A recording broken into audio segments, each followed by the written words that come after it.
அன்பின் தேவனாம் ஆண்டவர் இயேசுவின் அற்புத நாமத்தில் அருமையானவர்களே உங்களை வாழ்த்துகிறோம். ஏராளமான பேருக்கு இந்த செய்தி மிக பிரயோஜனமாக இருக்கிறதாக எங்களோடு தொடர்பு கொண்டு சொல்லுகின்றீர்கள். அநேக பேர் எங்களுடைய ஊழியங்களுக்காக ஜெபிப்பதாக எங்களோடு தொடர்பு கொண்டு சொல்லியிருக்கின்றீர்கள். ஏராளமான பேர் இந்த ஊழியம் இன்னும் இந்த மீடியா ஊழியம் மென்மேல வளர ஆவியானவர் எங்கள் உள்ளத்தில் பேசியிருக்கிறார் என்று சொல்லி எங்களுக்கு இந்த ஊழியத்துக்குரிய பல பொருளாதார உதவிகளை செய்கிறவர்களாகவும் தேவனுடைய ஏவுதலால் எங்களோடு நீங்கள் சொல்லியிருக்கின்றீர்கள். தேவன் உங்கள் வழியாக மகிமைப்படுவாராக. மத்தேயு 5ஆம் அதிகாரம் 9வது வசனத்தை பாருங்கள். ஆண்டவராகிய இயேசு கிறிஸ்து அவர் மீட்டுக்கொண்ட ஜனங்களுக்கு சொன்ன மாபெரும் அன்பின் செய்தி. சமாதானம் பண்ணுகிறவர்கள் பாக்கியவான்கள், அவர்கள் தேவனுடைய புத்திரர் எனப்படுவார்கள்.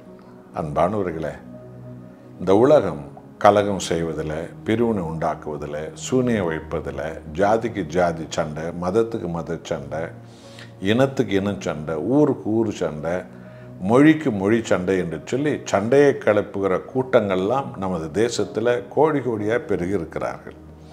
இந்த கலவரங்களை செய்துவிட்டு அதன் மத்தியில் சுகமாய் நாம் வாழ்ந்து விடலாம் என்ற எண்ணத்தில் தான் அப்படிப்பட்டவர்கள் இருக்கிறார்கள். இவைகளெல்லாம் பாதாள ஆவிகளால் நடக்கிற செயல்கள்தான். ஆனால் நாம் ஆராதிக்கிற தேவனோ கலகத்தின் தேவன் அல்ல, அவர் சமாதானத்தின் தேவன். ஆகவே ஆண்டவராகிய இயேசு கிறிஸ்து சொன்ன செய்தி, சமாதானம் பண்ணுகிறவர்கள் பாக்கியவான்கள், அவர்கள் தேவனுடைய பிள்ளைகள் என்று அழைக்கப்படுவார்கள். ஆமென். அன்பானவர்களே, கர்த்தராகிய இயேசு கிறிஸ்து உன்னை நேசிப்பது போல் உன் அயலானை நேசி என்று சொன்னார். இந்த கட்டளையை உண்டாக்கிய தேவன் மனிதனுக்கு கொடுத்திருக்கிறார்.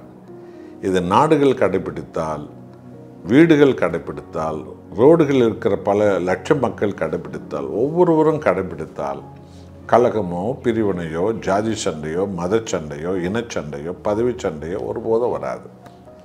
எல்லோரும் சமாதானத்தோடு இருப்பார்கள். உன்னை நேசிப்பது போல் உன் அயலானை நேசி. நம்ம உண்டாக்கிய தேவன் நமக்கு தந்திருக்கிற அன்பின் கட்டளை அதுதான். அப்பொழுதுதான் எங்குமே சகோதர அன்பு வரும், எங்குமே சமாதானம் வரும். பிரிவினை உண்டாக்குவது இன்றைக்கு சமுதாயத்தில் டிவி எடுத்துக்கொள்ளுங்கள், பத்திரிகை எடுத்துக்கொள்ளுங்கள், அரசியல் கட்சிகள் எடுத்துக்கொள்ளுங்கள், எல்லாம் ஜாதி சண்டை மத சண்டை மொழி சண்டை உண்டாக்குவதிலே அவர்கள் எல்லோரும் எப்படியாகலாம் பதவியில் இருந்து விடலாம் என்று நினைக்கிறார்கள். ஆனால் பரலோக தேவன் நமக்கு தந்திருக்கிற கட்டளை என்ன தெரியுமா? சமாதானம் பண்ணுங்கள். பாவத்தினால் தூர போயிருந்த நம்மையெல்லாம் ஆண்டவர் இயேசு சிலுவையிலே சேர்த்து பிதாவோடு நம்மை சமாதானம் பண்ண வைத்தார்.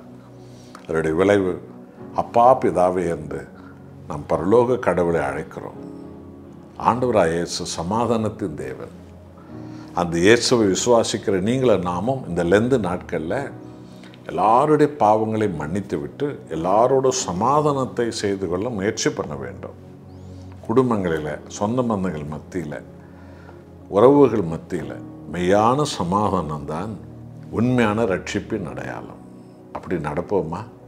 பிதாவின் பிள்ளைகளாய் நாம் இருப்போம்.